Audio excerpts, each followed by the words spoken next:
demonstration was with the hand flat like this, across and maybe even curled over the edge of the bar like this. Which side was facing upward? Which side? The back of the hand, or we call the dorsal surface of the hand, was up. Sorry, could you get closer to the microphone? No, sorry. Thank you, Your Honor. So you referred to the back of the hand as the dorsal side of the hand? Is that That's right? correct. Sort of like the dorsal fin on a shark? Correct. There. And what is the other side of the hand called? The palmar surface. Palmar? Okay. So what direction was Mr. Depp's hand resting on the bar? So the dorsal side was up, which with the descripted mechanism of injury or the injury, the bottle would have struck the top of the finger at the fingernail. And you also mentioned a term that I'd like you to explain to the jury, crush injury, please. So with review of the images and the x-rays, I mean, this was a crush injury. That would generate the findings clinically on x-ray that we saw. The fracture is a, we call it comminuted, and the tip of the finger is in multiple splinters, so there are multiple fragments. So typically you see that with a crush type injury. So a comminuted fracture is one where there's multiple fragments of bone? That's correct. And what was the basis, other than what you've read and heard from the pictures, what was the basis of your opinion that the hand was resting palmar side down? Well, that was the way the injury was described and demonstrated in the videos. And so in that position where the bottle to strike the finger the way it was described, it would have struck on the nail. And the nail was really not injured, and so that's not consistent with that pattern of injury. Michelle, could I get you to pull up exhibit DX369, page 26? Your Honor, this is submitted. Ask for permission to publish.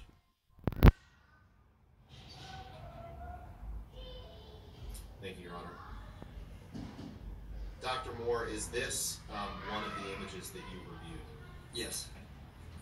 Tell us, in relation to your expert opinion on the cause of Mr. Depp's injury, tell us what you see in this picture, please.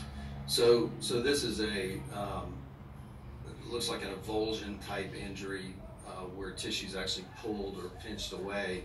I think what's important in this picture is that the tissue loss is on the palmar aspect from underneath the finger, rather than all transversely in the finger, which you would anticipate if the bottle struck the finger. You would expect more of this level of injury rather than isolated to the palmar aspect. And what do you notice about the condition of the fingernail in this picture?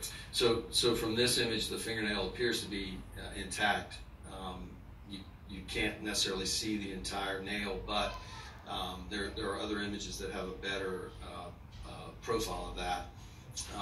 And the nail is not elevated. There's no subungual hematoma beneath it, or there's no bruise underneath it. Anyone that's ever stuck their finger in a drawer or caught it in a car door or hit it with a hammer knows that almost immediately there's typically bleeding underneath the nail, which creates this hematoma.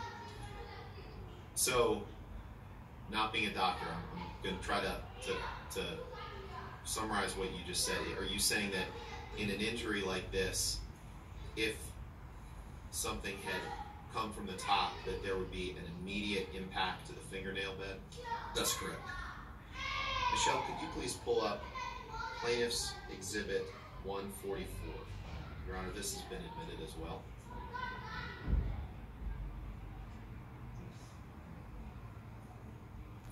Dr. Moore, I believe you mentioned just a few minutes ago that there were other pictures that showed more of the nail.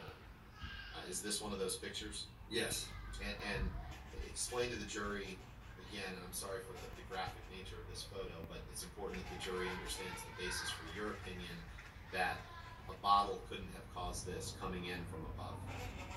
Yeah, so it's again, the mechanism described would have almost certainly led to severe nail injury. see no subungual hematoma. Again, it's a palmar tissue loss, and the loss is from distal to proximal, which is from the tip back far below the nail. And so for it to create that tissue loss down there would almost certainly have to be injury dorsally with that described mechanism. So what you're saying is that something coming from the top could not have left the nail intact and yet caused injury from the tip of the finger underneath the nail. Projection leading. You can answer. So I believe that with the mechanism described, that if the bottle struck the nail, there would have certainly been an injury to the nail bed, and in order for the soft tissue injury to be created by that mechanism, there would have almost certainly been tissue loss on the top of the finger as well. Does Mr. Depp's description of what happened line up with the undisputed photographic evidence that you reviewed? No. Now, we mentioned the term crush injury a few minutes ago.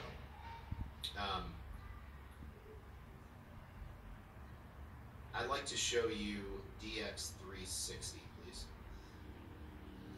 And, Your Honor, this is, we won't publish this.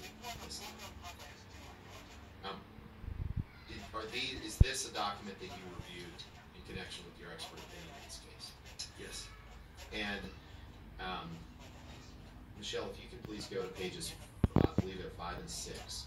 Your Honor, I would ask for permission to publish these as a demonstrative to the jury. Just page 5 and 6. Sorry, 09 and 10. So pages. Go to 10 also, so any objection to No objection, Your Honor. 10 will be published. Dr. Moore, what are these pictures of? So these are X-rays of the injured digit. And what do you observe in these X-rays? So the jury, what do you see? So these are two views. So one in the plane looking through the finger in this direction, one in the plane looking through the finger sideways, and you can see that the tuft or the tip of the finger, the last bone in the finger called the distal phalanx, is shattered. You can see there's multiple little spicules of bone, and there's also a transverse fracture at that level, which runs through the bone. So this is what we would describe as a comminuted fracture, and it's commonly associated with crushing. In your decades of practice, Dr. Moore, have you ever seen a comminuted fracture like this result from an object thrown in the way that Mr. Depp described? Well, not with the constellation of findings shown on the X-rays. I mean, I think that could create a fracture, but in this setting, it wouldn't create a fracture without the associated other injuries that we would anticipate. And in your decades of practice, when you see a comminuted fracture like this, what are some things that have typically caused it? So crush mechanisms could be slammed in a drawer, caught between two logs in the fireplace, car door, sliding glass door. Those are all any mechanism that squeezes the finger between two hard opposing surfaces could create this type of injury. In the statements of Mr. Depp that you reviewed, how did he describe what happened to the alleged bottle when it hit the bar? I believe he said it exploded, shattered. If a bottle had exploded near his finger in the way that he alleges, what would you expect to see in the documents that you have reviewed? Well, I think that the physicians did a good job of documenting the presentation, the appearance of the wound. They did not document the presence of any glass shards, and there were no other associated injuries elsewhere on the hand. And we just want to step back for 1 minute. Michelle, can you pull up the next page of the X-ray here? Thank you. And Dr. Moore, just before we move on from X-rays, I know that this, when it's blown up like this, it's a little bit blurry, but can you point out or describe to the jury where the multiple bone fragments are? So they're in the very tip. If you see the joint, and then there's what we call the transverse fracture, which is across the middle of the bone in the in the same plane as the joint, and then the multiple fragments are in the tuft. With a Xerox copy, the quality is not as detailed as a true X-ray.